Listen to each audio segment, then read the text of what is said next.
Welcome my channel. আজ আমি তোমাদের একটি প্রশ্ন নিয়ে এসেছি।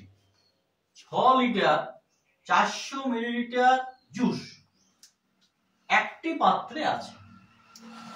50 মিলিলিটার আয়তন বিশিষ্ট কয়টি গ্লাস ভর্তি করা যাবে? এই প্রশ্নটির উত্তর কিভাবে করবে তা আমি তোমাদের দেখাচ্ছি। তাহলে এখানে জুসের পরিমাণ আছে 6 লিটার 400 মিলিলিটার।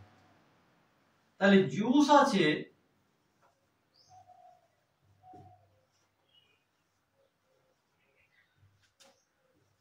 6 লিটার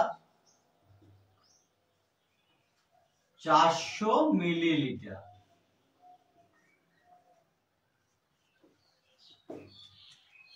তোমাদের প্রথম কাজ হচ্ছে ছোট এককে করে নেওয়া, অর্থাৎ লিটারটাকে আমাদেরকে মিলিলিটারে করে নিতে হবে। তাহলে মোট যে জুসটা আমাদের আছে সেই জুসটাকে প্রথমে আমাদের মিলিলিটারে করে নিই। তাহলে 6 লিটার সমান হচ্ছে 6000 মিলিলিটার। তার সঙ্গে আমাদের ছিল আবার 400 মিলিলিটার। তাহলে 6000 যুক্ত 400, তাহলে 6400 মিলিলিটার। এটা আমাদের জুস আছে। এখন গ্লাসে এক একটি গ্লাসে জুস ভর্তি করা যাবে 50 মিলিলিটার। তাহলে কটা গ্লাস আমাদের লাগবে? তাহলে একটি গ্লাসে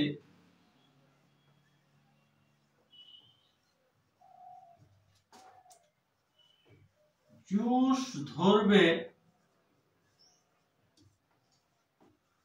50 মিলিলিটার।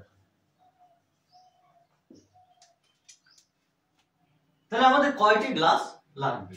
এখানে তোমাদের মোট যে জুসটা আছে সেই জুসটাকে গ্লাসের যে পরিমাণ জুস ধরবে সেই জুস দিয়ে ভাগ করতে। তাহলে অতএব মোট গ্লাস লাগবে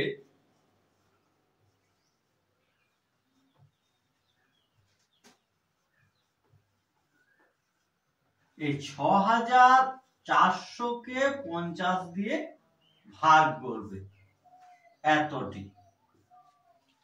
তাহলে এখানে 50 দিয়ে ভাগ করি 6400 কে। 50 কে 50, 140, 50 দুগুণে 100, আর একটা শূন্য নেমে গেল। 8 50 হচ্ছে 40, 400। তাহলে আমাদের মোট গ্লাস লাগছে কটি? 128টি। তাহলে সমান 128টি।